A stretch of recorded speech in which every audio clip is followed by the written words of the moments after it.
In August of 1960, I started my college career. I remember my mother driving me to Alma, Michigan, where the college was located, which was about 80 miles from where my home was, and her dropping me off in front of the house that I would be living in. And as I got my suitcases off, all of a sudden she just drove away. She didn't even say goodbye, just left me standing there. So I went to the house, and I was surprised to find out that I would be living in the basement of the founder and president of the college with 3 other fellows. It was a nice setup. The basement was very good. It had a shower and everything. We couldn't cook or anything, but it worked out really well for us. We had to walk about, almost a mile one way to, well, maybe over a mile one way to college each morning, but that was okay. We were young, so it didn't bother us. Even in the winter, it didn't bother us. We were a pretty tight-knit group, the 3 of us. We'd go to church together. We'd do a lot of things together, and 2 of them were brilliant students, so they kind of helped the 2 of us that weren't brilliant students get through our first couple of months there at college. I got to meet my teammates, unfortunately, the second day of practice. As the first day of practice, I was getting ready to go and everybody was gone, and I found out that it was 3 miles to the gym and I couldn't walk there. It was in the winter, so I just went on home and missed the first day of practice, which was, to me, really bothered me because the other guys really got a jump on me. But the next day I got to go to practice and meet all my teammates, and they were interesting characters. We were a brand new basketball team. This was the first year the college had a basketball team. And they went and got 15 players that were all-state players. By all-state players, we were the best players, some of the best players in the state. They were most all of them were from the Detroit area, which were a little bit different than what I was brought up as a person and a player. So it took me a while to understand their game. I was a strong defensive player, although in high school I did average over 20 points a game, but in college I knew I wouldn't be, so I worked on my defense. And one of the fellows I had to play against in practice every day was a fellow named Gary Mills, who is a friend of mine still to this day. But Gary was about 6'2" and 220 pounds of muscle. And he did not like me guarding him close because I was a little quicker than he was. So in my 2 years of playing basketball at Northwood, I had 3 broken noses, all of them by Gary. He just didn't like me being close. Funny story about Gary, though. He had a little bit of a temper. And we had a center named Jeff Bridges, and Jeff was about 6'8", probably about 240 pounds. And one day him and I got in a little argument, and he turned his back, was walking away, and I took the ball and threw it and hit him in the back. So he turned around and he was going to come back and have a little fist fight with me. Now, if you can imagine that big a man fighting a guy that's 5'10", 160 pounds, it wouldn't be much of a battle. But Gary Mills stepped in between us, and the 2 of them duked it out. So Gary wouldn't let Jeff beat up on me. So about a week later we're playing, and Gary, as usual, hit me in the nose with his elbow, and I threw the ball and hit him in the head. So he started coming after me, and Jeff stepped in, and the 2 of them went at it again. So it was kind of nice, I guess, being small, because the other big guys always stood up for me. But although they were a rough and different type of group, I guess the best way to put it, we would go in a locker room, the visiting team's locker room, and if there were towels given to us to dry off, and all those towels disappeared, the guys would steal them. In fact, they'd steal anything that was in the locker room. Old shoes, anything. They just were thieves. There's no other way to put it. But man, could they play basketball. I remember one time we were going into Detroit, and for you that know anything about Detroit, we were playing a school named Detroit Tech. Detroit Tech was an all-black team. There were black officials, black people keeping score. The crowd was all black because we were about 80 miles from home. And we're in the locker room. Needless to say, my teammates were prejudiced. So they made a deal. First one to knock a black man down. Now I say black man, they used other words. First man that knocked the black man down got a case of beer from the other players. So on the jump ball, our center, Gary Bauer, who was about 6'9", went up and he elbowed the opposing black player in the face and knocked him down. So here are my teammates cheering because he knocked him down on a dirty play. Well, the crowd, of course, went crazy, and the game didn't get any better from there on out. We had 5 of our players thrown out of the game. I mean, they were not only thrown out of the bench, but out of the gym, so they had to go to the locker room. We had 7 technical fouls. Now, I did run a guy into the wall, and I got a technical, but I bent down and helped him up, and one of the big black guy in the crowd stood up, and he said, "You better help him up, honky." And we were escorted out of that gym by the Detroit Police Department. 2 policemen on each side took us to our cars, and then they followed us till we got out of Detroit. We were kind of a rough and tough bunch. Not me, those guys. They were the bad guys. So playing on that basketball team was probably one of the highlights of my life. I mean, coming from a little town, and well, I remember only 5'7" when I left. I was 5'10" when I got there, but just to play with those other players. These players were some of the best players that ever played in the state of Michigan. They could have played at big colleges like Michigan, Michigan State, but because of their criminal records or rape charges or other things, they ended up playing on this brand new basketball team. We won our share of games. We actually got to play against Central Michigan, which is a Division I school. Central Michigan is huge, of course. And if you knew anything about basketball, our school, we only had probably at that time maybe 230 students. So we were way out of our league.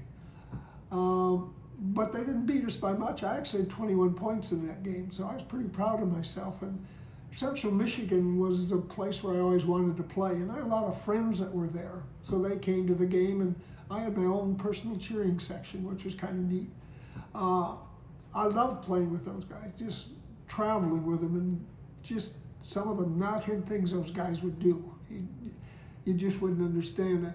We ended up, and I'm going to end up the basketball part of it here real quick. The last game we played, the last year I was there, they always went out and partied after the games, but I never went with them. They said, "Tonight, Jerry, you're going with it. It's the last game." I said, "All you guys are going to do is drink beer." And they said, "Well, you're going to drink beer tonight, too." I said, "Well, I'll drink you guys under the table. I'm German. I drink beer, nothing to beer." And they said, "Oh, yeah, sure. Come on." I said, "Okay, let's go." I said, "I'm going home early." They said, "You're going to drink 7 beers before you go home." I said, "Fine, line them up." So I drank my 7 beers. Took me about an hour and a half. I said, "Now can I go home?" And they said, "You're sober?" I said, "I can drink all night. You guys want to go all night? We'll drink all night." I said, "But I'm going home. I'm tired." They said, "Okay." And they were just astonished that I could drink that much beer. What they didn't know, when I got home, I was so drunk, I couldn't stand up, and I vomited, and I was so sick. But to this day, I've never told any of them that I got drunk. So they still think I can drink an amazing amount of beer. One last story on basketball. When I turned 50, I decided I was going to play in the alumni game back at the college. So I went back and I played at the age of 50. The next closest person playing in age was 32 years old. People were amazed that I could still play at the age 50. In fact, the neat thing was that I was running down the floor in the last shot and somebody gave me the ball and made a layup and my team won the game. So everybody was all excited that the old guy scored. I've often thought that maybe when I turned 80, I'd go back and play one more time, but I changed my mind and didn't do it. So that's that story. Another story about Northwood in sports, because at that time I loved my sports. I loved to run track. As you know, we've heard, I still held some records in high school back then. But I asked the co-founder of the school, Gary Stauffer, I said, I'd like to start a track team. And he went to his wife, and his wife actually sewed me a uniform. And Dr. Stauffer took me to my first track meet It was at Flint Junior College, one of the biggest junior colleges in the nation. So I ran the first track meet Northwood ever had. That uniform today is in the Northwood Hall of Fame. And it still has letters under it on what I accomplished that day. So I really started Northwood's track team many years ago. I also did get to pitch in one college baseball game against Central Michigan, the Division I school, and I remember I didn't have a really good game. I think 2 went over the wall, went off the wall, and the other one hit the batter in the head on purpose. So the coach took me out. That was my pitching experience. Northwood was interesting for many reasons because, again, because of my coming from a poor family, many of the families there came from, many of the students there come from very rich, powerful families. So you'd think I'd be a real outsider, but I wasn't an outsider. They really included me in everything that I could do. I couldn't afford to go to the proms like the rest of them. I couldn't join a fraternity like the rest of them. There was a lot of things I couldn't do, but they never made me feel that I was not their equal. Even though my clothes weren't as good as theirs, and sometimes I'd have to steal food from the kitchen to eat that night. I remember my first roommate I had after I left the Four Fellows. Before the next year, I moved to a different dorm, and I had a man named Hekmat Mukhtar, and he was from Turkey, and he was from a very wealthy family. But he was a great roommate because he loved pizza. And he would go and buy pizza, and he'd come to the window and knock on the window, and I'd open it, and he'd hand the pizza, and then he'd come around, because if he walked through the dorm, everybody would come down and eat our pizza. So he bought lots of pizza for me, so he helped get me through also. Hekmat had some heck of stories to tell. Some of the stories I can't tell, unfortunately. Turkey and Americans are a little different, I will say that. Males in Turkey are a little different than the males in the United States, I will say that. His view of women was a little different than my view of women. Let's just put it that way.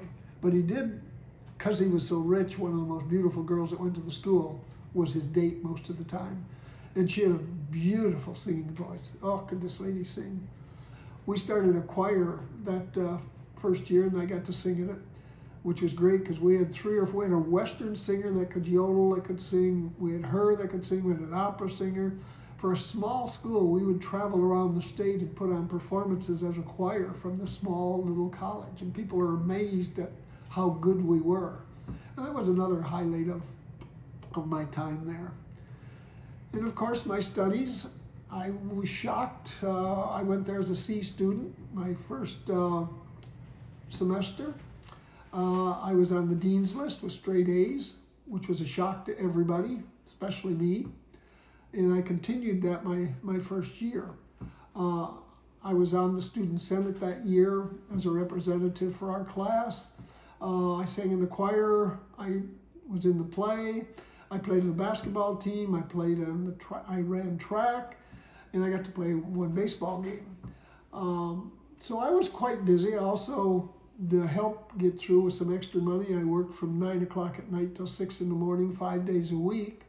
Except when I had basketball travel, then they would let me off. But it was tough because I would get off at 9 o'clock in the morning, and I might have a 10 o'clock class. So I hadn't slept all night. So I'd go to class, and hopefully between class next class I could go lay down for at least an hour and grab an hour's sleep, and someone would wake me up and get me to the next class. You wonder how you can survive that, but you do. I mean, it's just part of growing up. It's part of the things you have to do. I'm a friend now, a young Russian girl that has the same problem. She has to work and work and work at everything she does. And I know what she's going through. College was great. I can't say enough about Northwood. Northwood was different. These two gentlemen that founded it were unbelievable. When I was my second year, I became student council president. And I didn't have any money to go back to college, and my scholarship didn't cover everything, my basketball scholarship. So I called the president of the college, Dr. Turner, who was that year elected one of the top 40 businessmen in the United States. So he was a big deal. But I called him and said, Dr. Turner, I just came, I don't have the money. And he said, Jerry, you get back here. I'll have a job for you. I'll have a place to stay for you. And we'll make sure that you get through your next year. I said, okay. So when I got back there, he did have all that lined up for me. And the interesting thing was nothing for Dr. Turner or Dr. Stauffer to call me in their office and just sit and talk about the college, what I thought of this, what I thought of that. And they asked me to always be honest with them. And they'd talk about other students with me, what was going on, what were they thinking. Also the different organizations in the college. Did I feel it was going in the right way?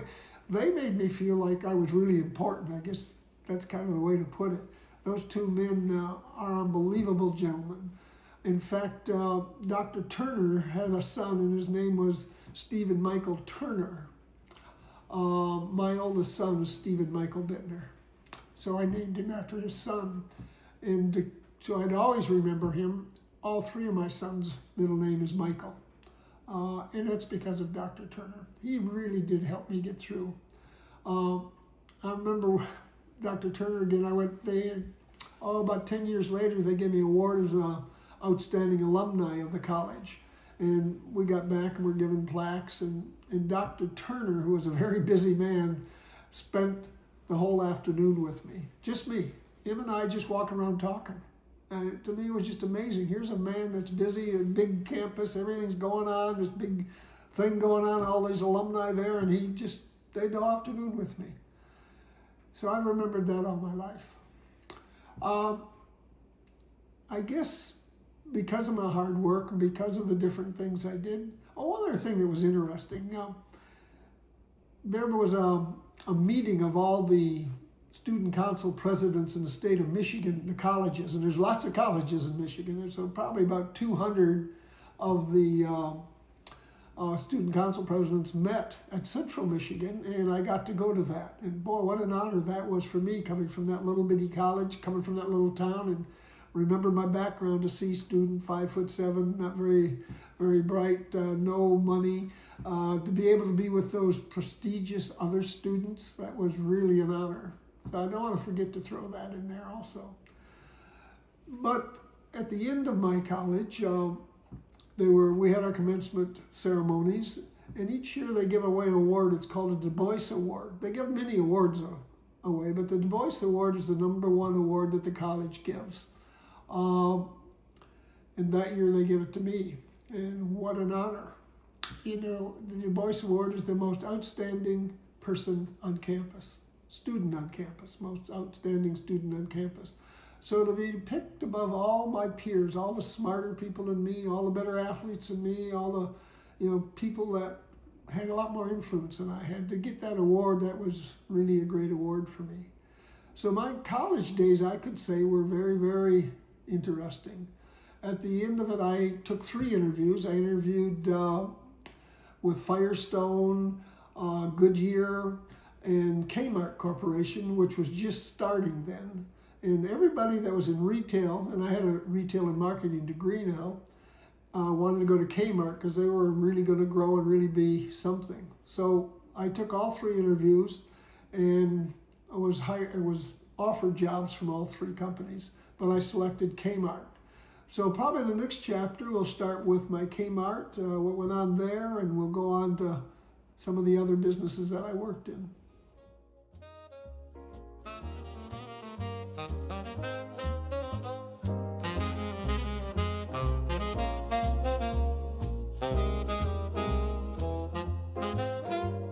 The horn's still playing alley bars, but I